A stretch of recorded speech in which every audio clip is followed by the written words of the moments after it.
ایک روایت میں یہ فرمایا، بھائی لوگ ہم سے یہ امید رکھتے ہیں کہ روز قیامت ہم ان کی شفاعت فرما کر کام آئیں، نہ یہ کہ ان کے ساتھ غضب اور انتقام کو کام میں لائیں۔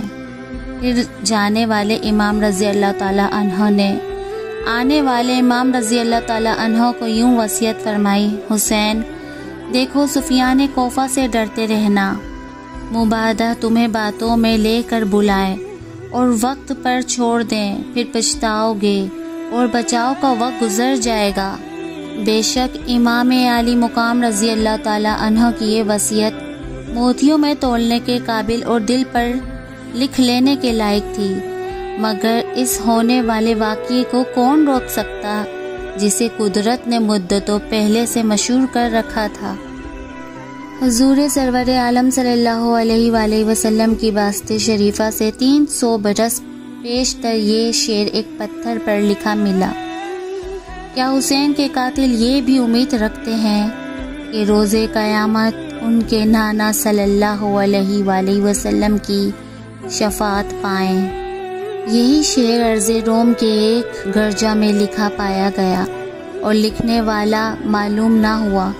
کئی حدیثوں میں ہے حضور سرور عالم صلی اللہ علیہ وآلہ وسلم ام المومنین حضرت ام سلمہ رضی اللہ تعالیٰ عنہ کے کاشانہ میں تشریف فرما تھے۔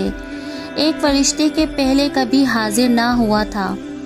اللہ تبارک و تعالیٰ سے حاضری کی اجازت لے کر آستانے بوس ہوا۔ حضور پر نور صلی اللہ علیہ وآلہ وسلم نے ام المومنین رضی اللہ تعالیٰ عنہ سے ارشاد فرمایا، دروازے کی نگہبانی رکھو، کوئی آنے نہ پائے۔ اتنے میں سیدنا امام حسین رضی اللہ تعالیٰ عنہ دروازہ کھول کر حاضر خدمت ہوئے اور کود کر حضور پر نور صلی اللہ علیہ وآلہ وسلم کی گود میں جا بیٹھے۔ حضور صلی اللہ علیہ وآلہ وسلم پیار فرمانے لگے۔ فرشتے نے عرض کی، حضور انہیں چاہتے ہیں؟ فرمایا ہاں۔ عرض کی، وہ وقت قریب آتا ہے کہ حضور کی امت انہیں شہید کرے گی، اور حضور چاہیں تو وہ زمین حضور کو خود دکھا دوں جہاں یہ شہید کیے جائیں گے۔ پھر سرخ مٹی اور ایک روایت میں ہے ریت، ایک میں ہے کنکر حاضر کی۔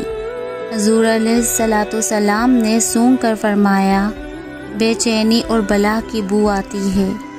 پھر ام المومنین رضی اللہ تعالیٰ عنہ کو وہ مٹی عطا فرمائی اور ارشاد ہوا، جب یہ خون ہو جائے تو جاننا کہ حسین شہید ہوا۔ انہیں وہ مٹی ایک شیشی